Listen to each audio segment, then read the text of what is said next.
Hey everybody, welcome to another edition of the Orange and Brown Talk podcast. Dan Labbe, I'm joined by Lance Reisland, and today we're going to do the first of two pods here. We call them our Football 101 pod. So I put a call out to our Football Insider subscribers. That's cleveland.com/Browns, the blue banner at the top of the page, to get involved in that. And I wanted to know what schemes, what strategy questions they had for Lance, who is our film expert at cleveland.com. Lance, I know you love it when I call you our film expert. Yeah, so that I'm not. That, I promise you that I'm not. I just try to watch as much as I can and learn as much as I can. Well, we're putting you to the test today. So we got these questions from our Football Insider subscribers. We'll spend a little more time on some of them. We'll rapid fire some others. But there were some questions about the offensive line. So let's just start with this here. Why do you think the Browns' offensive line struggled last year, besides injuries? And why do you think there'll be a bounce back this year?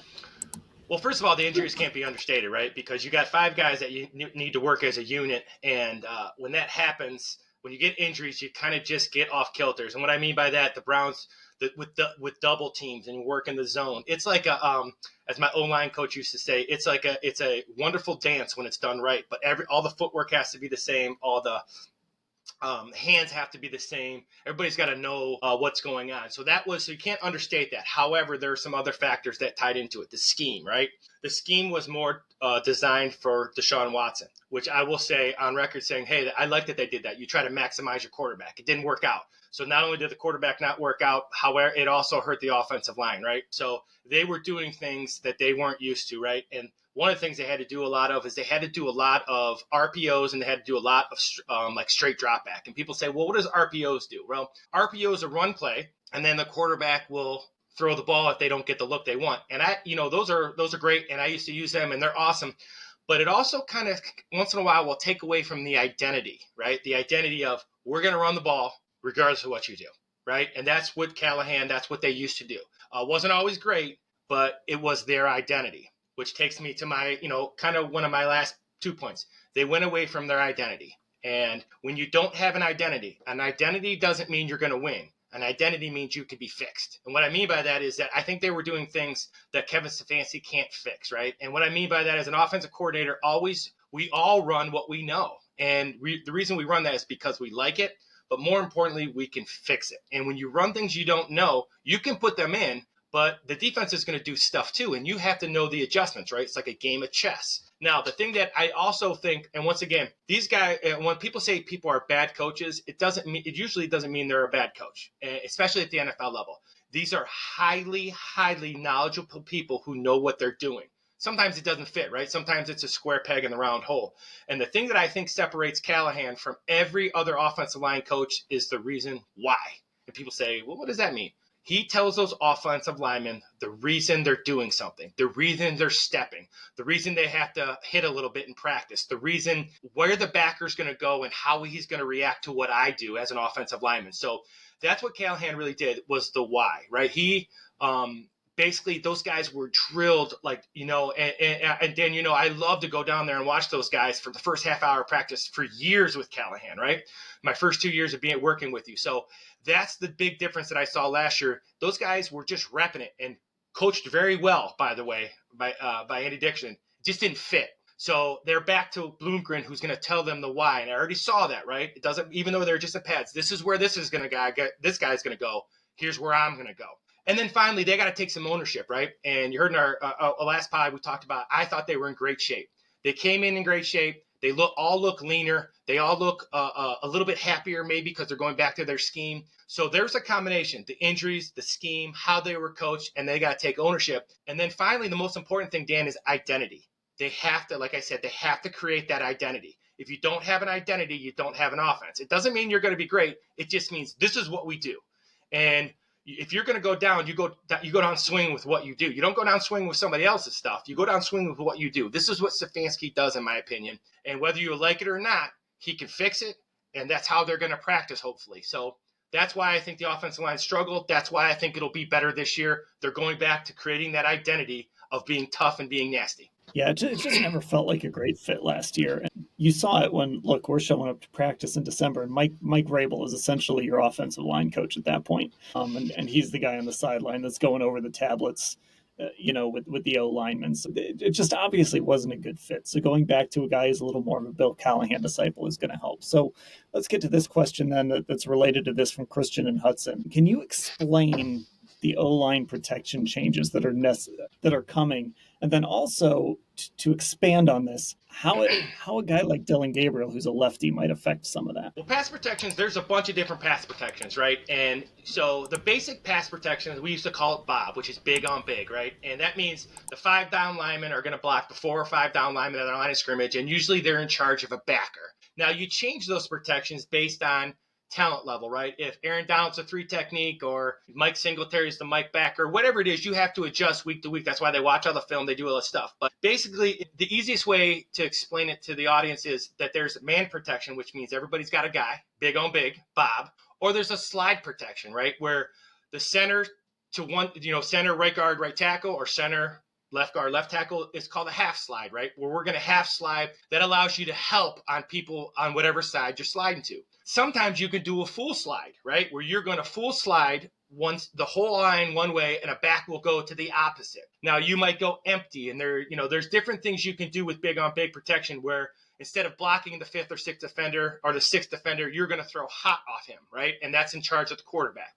So protections are based on what your identity is, right? So the Browns not only run Bob protection or slide protection, but they're going to run play action protection, which is what the Browns offensive linemen do really well. And what that means is that they're going to sell the run, right? But they're not going to go downfield. So if you think about the Browns when Teller would pull and they're running power, and we all remember Wyatt Teller pulling around and just knocking people down all the time. Well, now the Browns, it kind of got made famous by the Patriots. But when they're going to pull Teller and he's just going to pass protect in that B or C gap, but they're going to show run. And when you show run, the defensive linemen are going to react to the run, which means they're not pinning their ears back and coming. And that's what the offensive linemen for the Browns do really well, because they're not true, like we're going to slide back and just pass protect every time. Those guys, especially Teller, those guys are maulers. So if that defensive line thinks they're going to get mauled, they're going to anchor in and kind of protect against the run, and then it's easy to pass protect those guys because they're not ready to pass rush. Now, in terms of Dillon Gabriel, I've heard a lot about, his height. Well, as a quarterback, I didn't play at the pro level. I was a Division I quarterback, very, very average quarterback, but I was 6'4", and at 6'4", even at Kent State in the 90s, those linemen in front of me, Steve Zahersky, these guys that play with, they're 6'5", 6'6", 6'7". So quarterbacks none of us look over top of linemen when we're throwing the ball. We have to find lanes to throw. What it hurts a shorter quarterback is that kind of pre-snap read sometimes as you're dropping, because you got to find your lane and you can't see over top sometimes. So it does hurt. Also, I've been asked a lot of questions. Does it change right tackle to left tackle? It can, if you think the blind side is the number one. I'd be willing, if you put a former quarterbacks, the blind side hit in the face is the worst. So you're looking downfield and the guy hits you in the face, but you don't see it because you're looking downfield. That's just as bad as the one coming from behind. Trust me. I have stitches in the chin that kind of prove that, but those quarterbacks will tell you that too. So the protection is based on your run game. Protection is based on who's the defensive lineman we got to block, who is the blitzing backer we have to block. Is the blitzing backer a big guy? Then we have to block him with a lineman. Is he a smaller guy? Then we can use our backs. Do we want to be an empty where if they blitz, we throw hot off it? There's a bunch of different variations, but pass protections as a whole are based on what I do as an offense coordinator, and then I have to stop the guys who are constantly pressuring. Quick aside here, do you have like a favorite lefty quarterback of all time? Oh yeah, Kenny Stabler, without question. Okay, that's a good one. Without question, he was just like an old school kind of guy, right? They show pictures of him when he's like 35. He looks like he's 50, right? He's like, he's that old school Raiders. He's the kind of quarterback that I think fans like, because he's quarterback by position, not quarterback by wearing the red shirt and doing all that stuff. He was like a tough guy, right? He was a football player. I don't know. I always go with my dad's kind of stuff. I'm a big Kenny Stabler fan. That's a good one. I gotta go Mike Vick. I mean, come on. That's solid. The excitement level. People have no idea how good he was. Oh, he was so good. You look back and you talk about a guy who was way above his time. Oh my goodness gracious, Mike Vick was good. Yeah, if you haven't watched it, go watch that ESPN 30 for 30 on him. It's awesome. Okay, so I guess before we move on from this topic, let me just ask you this, because we talk so much about it. We're going to talk about it all summer. Kevin Stefanski's scheme. Kevin Stefanski's run scheme. What does that mean? All right, it's a great question. So Kevin Stefanski is known first and foremost for that weak side zone, right? So what does a weak side and strong side mean? Usually the strong side is where the tight end is at or where the more receivers are at, right? The weak side is usually just the center, guard, and tackle. There's no one over there. There's not a tight end on the outside of the tackle. So that's the weak side zone. And what they're trying to do is they're going to block the defensive end, and then the center and the guard are going to block the nose guard or the 2-eye to the backer. So that's the weak side zone. It's a big double team. DeJuan Jones is going to try to kill that 5 technique with his big body and move him out of the way. It's a physical run game. So Posick and Bitonio are going to try to drive that defensive tackle into the linebacker. Now, people always say 2 for 2, and if you go back to like coaching style versus Callahan, this is a great question, Dan. If you go like Callahan compared to most linemen, right? Most line coaches. Most line coaches will say, you two, the center and the guard, are in charge of the defensive tackle and the linebacker.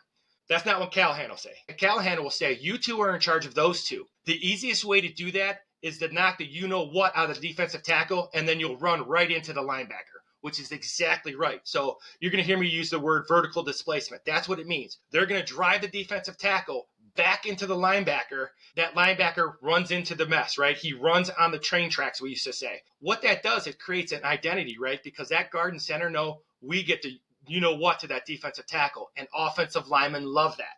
The other identity is pulled in guards, gap scheme, right? So you have the weak side zone, then you have the gap scheme where they're going to, and I have a post coming out on this soon, but they're going to block one side of the offensive line is going to block towards the center, and then they're going to bring some people from the other side, whoever that may be. Sometimes they bring Teller and Njoku. Sometimes they bring Teller and Jones, but they're going to block down on one side, and they're going to pull those big guys around to the side that's blocking down. That's a gap scheme, right? Now, off of those, they're going to run that, like I said, the play action pass. The offensive linemen are going to show that run and then set up the pass, which makes it easy to pass protect because the defense thinks you're running the ball. But that's what the Stefanski run scheme schematically is: weak side zone, power, counter, and pin and pull. And you and I will probably break those down throughout the year because they're going to do them really, really well, right? So you got those 4 schemes. But more importantly, the identity is how we're going to do those things, right? Teller's not pulling around for the number 1 linebacker in the box. Teller's pulling around for the number 1 linebacker to kill the number 1 linebacker in the box. There's a big difference in scheme, right? And if you go back to the why, well, that's the why where Callahan used to teach.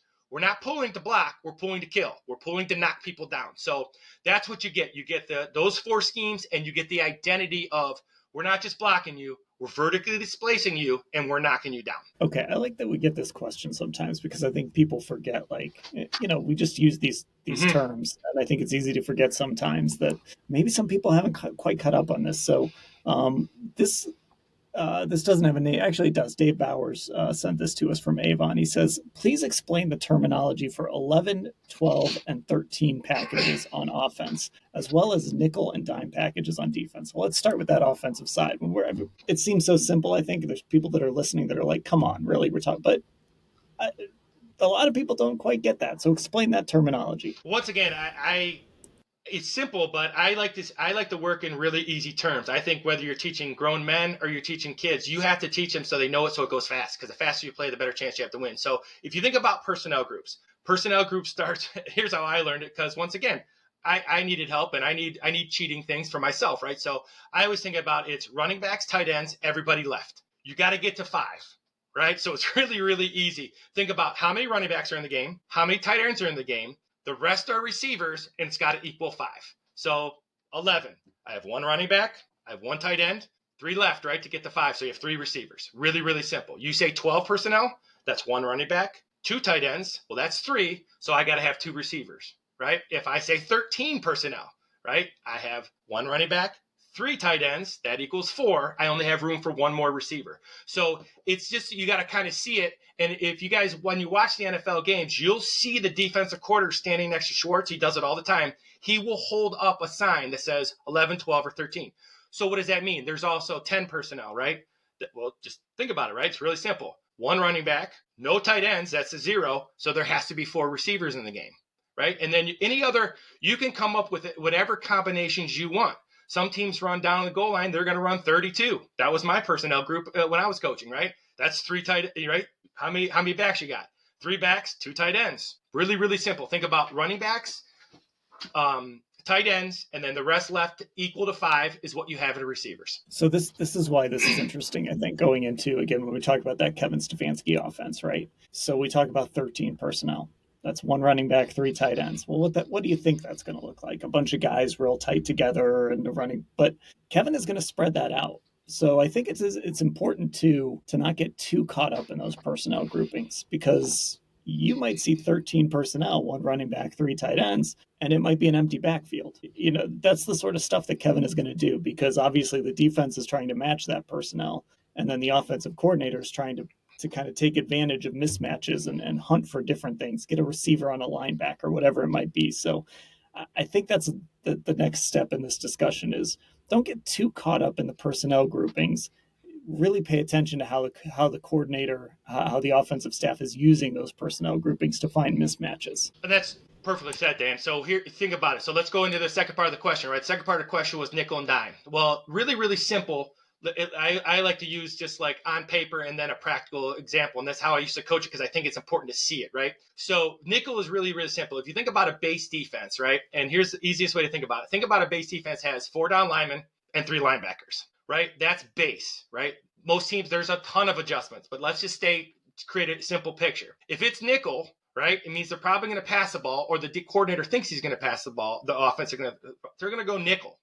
They're going to go nickel. They're going to take out 1 linebacker, right? And they're going to put in an extra DB. Simple. Now it's 3rd and long, right? They might say dime. Simple. They're going to take out 2 linebackers, right? And now they're going to have 2 more defensive backs in the game, just with 1 linebacker. Now, to prove your point, Dan, which I think was awesome said, right? So it's more about what you're trying to dictate. So that's why I think, because the Browns don't have that 3rd tight end yet, I think 12 personnel with Harold Fannin, with David Njoku, with Jerry Jeudy, with Seth Tillman, and with Junkins will be the base set that you see this year. And here's why, right? So I'm the offensive coordinator, I say 12, 12, 12, right? 12 runs on. Dan's the defensive coordinator. Dan says, regular, it's 1st down. So if they go out in regular, that means there's 3 linebackers in the game. Well, then I'm going to make Dan cover my good tight ends, my athletic tight ends, with linebackers who don't like to cover, right? Now, if they go, well, okay, now the next game, right? The next game, I go 12, 12, 12, and Dan watched the film. Dan said, you know what? When they go 12 personnel, we're going nickel or dime because they throw the ball. Okay, you're going to go nickel or dime. Those are defensive backs who don't want to stop the run. Now I'm going to get into that tight set that you said, Dan, and I'm going to run the ball, and I'm going to make where I made the linebackers cover in regular, I'm going to make those DBs tackle in nickel or dime, because that's what it does. And then you can think about, you could do a bunch of different stuff, Dan. You can move you can move the tight ends to the outside, right? And that tells you if it's man coverage, because if it's a tight end, then the linebackers will go cover. Right, then maybe you like a matchup with Jerry Jeudy in the slot. Or maybe you say, if they're walking a linebacker way out there, right, that's not where he's comfortable, and he's especially not comfortable against Harold Fannin, who's a really good route runner, and David Njoku, who's really good run after catch. So that's the matchup you get, right? I'm in 12 personnel, I'm dictating what you do on defense, and then I'm going to adjust what I do, which is one of the keys. And to be honest with you, that's what Dylan Gabriel and Shedeur Sanders do very, very well. That's the cognitive part of football. That's whatever you do. That's why coaches are sleepless at night. How do I attack, right? If you're going to put regular, what am I going to do? If you're going to go nickel, what am I going to do? So that's very well said by you. And don't look into it. See what the defense does. When you see that card, see what the defense does against it, and then you'll see what Stefanski's adjustments are. Okay, you touched on this one a little bit, but let's go back to this question. It comes from Greg in Cherry Valley, California. Much has been made of QB height. Is there any information that would explain the actual differences when it comes to quarterback height in relation to lineman height and things like that? It seems to me the performance difference between, say, a 5'11 guy and a 6'2 guy might not be that impactful. So how do you factor in quarterback height? Well, quarterback height is good. For me, quarterback height ties into his weight, too. The smaller you are, the lighter you are, usually. And people say, what does that matter? Well, I will be honest with you. Until I started working with you 4 years ago, Dan, until you're down there and you're actually basically in the huddle at practice and you see the ginormity of these guys, like you can't even put it into words how big these guys are. That weight is important because of being available, not being hurt. So that usually the shorter means less weight to me. Just like with the right tackle, and does the whole offense switch because it's a left-handed quarterback, things like that. I do think there's some validity to like the spin on the ball, just because you're getting an opposite rotation, especially how hard those NFL quarterbacks throw it. But in terms of like the height, there has to be something. However, there are outliers. Drew Brees, there's Kyler Murray. I think you can't stand in the pocket because it is hard to see. But once again, we're throwing, as quarterbacks, you throw in lanes, but it can affect how you pre-snap read, right? Because once those guys get up and you're dropping, you can't really see until you get in your lane, right? That I agree with. But if you move the launch point, if you change the launch point, if you run the ball and those offensive linemen are showing run and those defensive linemen are down because they're trying to stop the run, then as a quarterback, all of a sudden, DeJuan Jones, who is setting to pass, is 6'8", and you can't see real well. Now he's running the ball, right? And he's down, and that defensive lineman is trying to stop the run. So everybody's lower. So I don't think there's as much emphasis or importance if you're a run-pass mix team, right? If you throw the ball every time, I still think you throw in lanes as a quarterback, from my personal opinion, and I think others will agree. But it's that, like, as you're dropping 3, 5, 7, and you're always in the pocket, that's when it can affect you.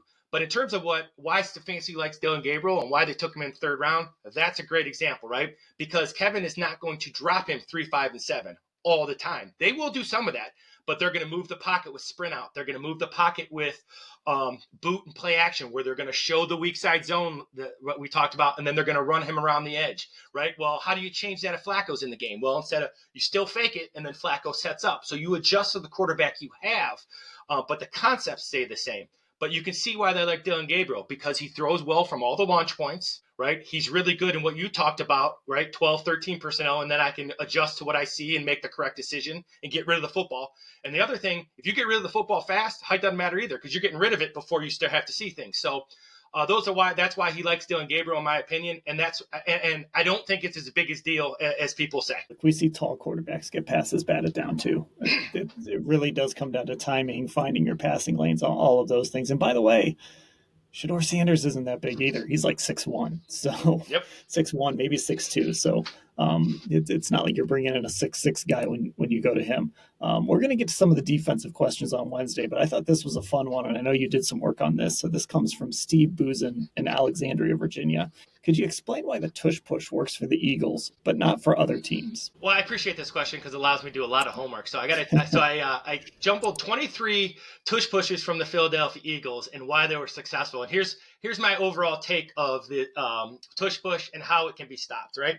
So first and foremost, it's identity. Before anything else, the Eagles say, we're going to run this. You know it's coming. Deal with it. We go back to what the Browns, want to get to in the run game, or what Kevin used to do. That's the first thing that when you see them run it, that's the first thing you see. You know it's 4th and 1 or 3rd and 1, and we don't care. We don't care how many you put in the box. We don't care how many you put that. We're going to run that. That's an attitude. That's I'm going to do this. That's want to. And there's a lot of want to in football, and sometimes want to will override skill and technique. But there's also skill and technique. So first thing that happens, Meliotta, Dickerson, Juergens, Steen. So you're talking 365, 335, 305, 321, 325. They get toe-to-toe. So they what does that mean? So usually offensive linemen are about 2 to 3 feet away from each other, right? When they get in the tush push, they create a wall. They're all toe-to-toe. So that's the first thing they do. So they're massive guys. Second thing you do is the pad level they play at, right? So when you get down, they're going to try to get their shoulder pads lower than the defensive lineman. And what you now get is you get like both guys just down there, and then it goes back to the 1-2. So we're going to out leverage you. If you don't get lower than us, we're just going to move you.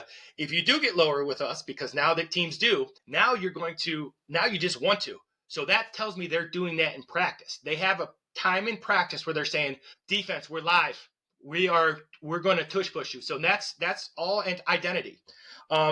And then finally, it's technique, right? So you have Dallas Goedert, who's usually the push guy, and Saquon Barkley. Saquon Barkley set all kinds of strength records at Penn State, right? He squats 9,000 pounds. So does Jalen Hurts. So again, back to the big offensive line, big quarterback, big guys pushing, right? Now, how do you stop that? Well, there's a couple things you can do. First of all, you have to have massive guys in the game, right? You have to have your biggest defensive tackles in the game. So you talked about nickel and dime. Now we're going to go goal line, right? So instead of taking linebackers out, right, now we're going to take secondary guys out and we're going to put in more defensive linemen. So goal line, goal line. You get your biggest linebackers, right?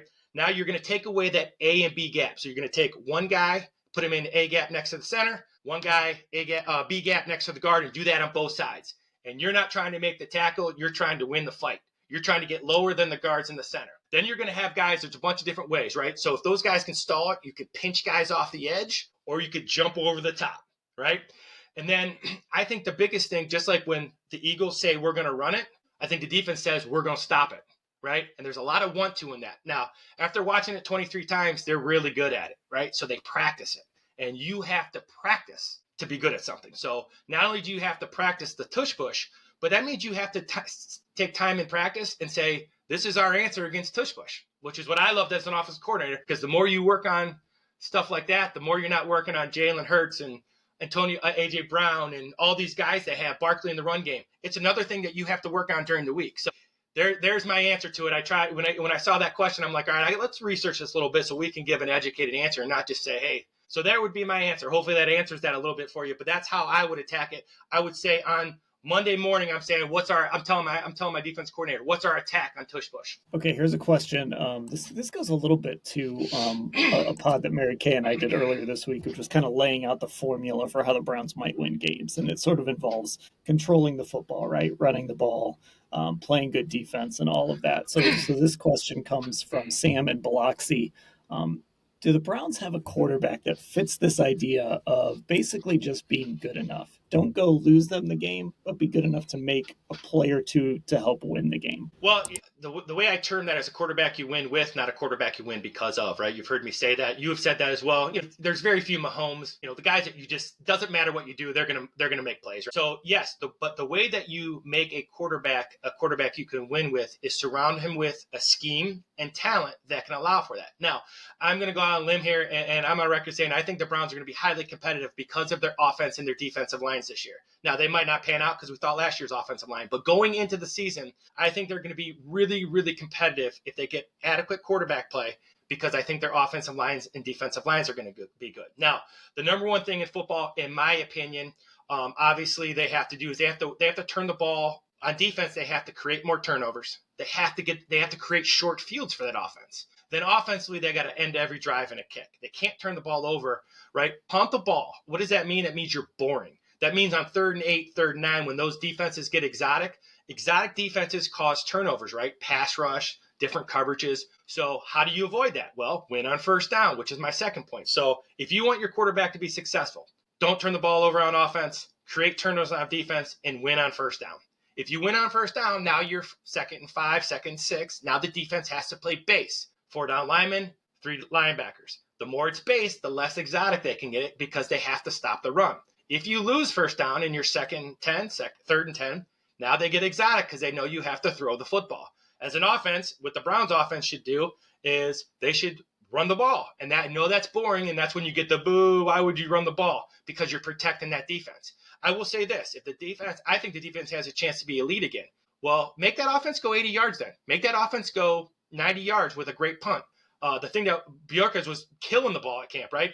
Punt the ball, play defense. And people, well, what if you punt the ball inside the 5 and then you create a turnover and all of a sudden the ball is on the 20 going in? Now the offense is a lot more successful. The quarterback could be a lot more successful. So I do think they have a quarterback. I think they have multiple quarterbacks they can win with if they play to protect the defense. And that means don't turn the ball over, be boring, run the ball on first down, don't take chances. If people ask me, well, how does Flacco not play if he turns the ball over, right? Because that will hurt their defense. If you look at the Texans game, turn the ball over, 2 pick sixes, right? So that would be my answer. Yes, I do think they have a quarterback they can win with if they know he's a quarterback you win with, not because of, and they play to their defense. Okay, so here's a question that kind of piggybacks off of that. Which of the 4 quarterbacks is best suited for the offense the Browns are going to try to run this year? Well, I would say it's Joe Flacco, and here's why, right? Because the Browns have gotten off to slow starts, right? And slow starts usually happen.